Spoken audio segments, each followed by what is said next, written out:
इसी कंटिन्यूएशन में सर आपसे अगला सवाल पूछना चाहती हूँ, और वो है ओबेसिटी से रिलेटेड। ओबेसिटी यानी मोटापा, जो भारत में ही नहीं बल्कि दुनिया में एक बहुत बड़ी बीमारी का रूप ले चुका है।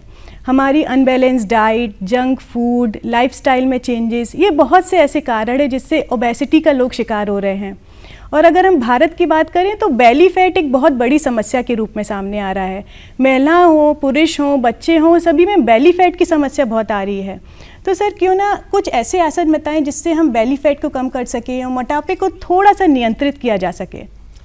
बिल्कुल आपने सही बताया कि हमारे देश में भी मतलब रिसर्च बताई जा रही है कि 8 करोड़ लोग हैं जो ओबेसिटी के शिकार हैं। जी।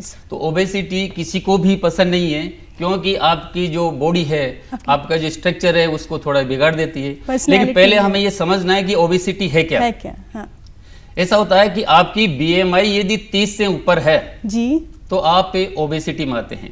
अच्छा। और आपकी जो बीएमआई है 25 से 30 है तो आप ओवरवेट में आते हैं।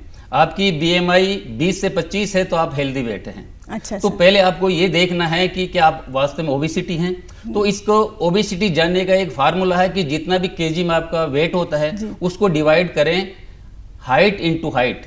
अच्छा। मीटर में हाइट इनटू हाइट। जैसे मान लो मेरा 76 केजी वेट है, उसको 175 सेंटीमीटर मेरी हाइट है, तो 1.75 इंटू 1.75 जितना भी आया 3.06 है। अच्छा। उसको डिवाइड करो जो मेरा वेट है। हाँ। जैसे मान लो मेरा 76 वेट है तो इसको डिवाइड करेंगे तो 24.83।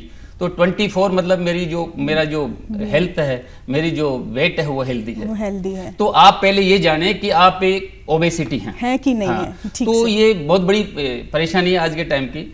लेकिन इसके लिए योगा आपको कहता है कि 2 तरह से आपका वजन बढ़ता है। एक तो हम एक्स्ट्रा खाते हैं। जी सर। हमारे अंदर जो इंटेक है कैलोरी का ये ज्यादा हो जाएगा, बर्न कम होगा, तो निश्चित रूप से स्टोर हो जाएगा हमारे अंदर। जी सर। दूसरा यह है कि हमारी एड्रेनल जो ग्लैंड होती है जी, वो एक हार्मोन निकालती है। वो हार्मोन आप जब ज्यादा निकालती है जब आपके अंदर स्ट्रेस होता है, आप टेंशन में होते हैं।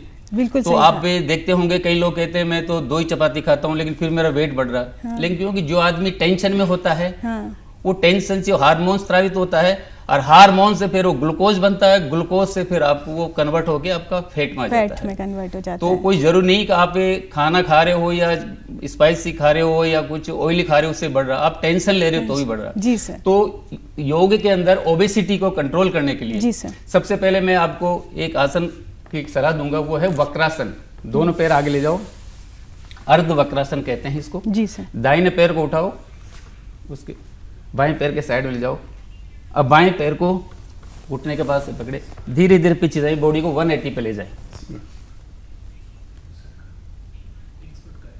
धीरे धीरे वापस। इसी को दूसरे पैर की तरफ से। अच्छा। क्योंकि आप इसमें पूरा ट्विस्ट, आपकी कमर ट्विस्ट हो रही है तो पूरा आपकी ताकत लग रही है, आपकी कमर पे लग रही है। पीछे ले जाओ जी, वापस बैठ जाओ धीरे धीरे। अब यहीं से दूसरा आसन में आपको करने की सलाह दूंगा जी। पेट के बल लेट जाएं, धनुरासन। बहुत ही मुश्किल आसन है धनुरासन जी। हाँ, दोनों घुटने बेंड करें, हाथों से पकड़ें और धीरे धीरे श्वास लेंगे साथ ऊपर उठें। अच्छा, हम देख रहे हैं हर बॉडी पार्ट पे असर आ रहा है। हाँ। धीरे धीरे वापस बैठ जाएं। सुखासन में, सुखासन सबसे आराम का आसन होता है जी। इसमें सब कोई बैठ सकता है जी। तो इसके एक बहुत सीक्वेंस है जी, लेकिन समय भाव के कारण हम दो आसन ही कर रहे हैं जी। सर, आपने इतना महत्वपूर्ण समय दिया, लोगों को योग के महत्व को बताया, तरह तरह के रोग में किए जाने वाले अलग अलग आसन के बारे में लोगों को जानकारी दी। और मुझे यही आशा है कि हमारे जो भी व्यूअर्स, जो भी दर्शक आज का हमारा एपिसोड देख रहे होंगे, वो योग उत्सव को मनाएंगे, योगा डे को मनाएंगे, योग से जुड़ेंगे, स्वस्थ रहेंगे और मस्त रहेंगे।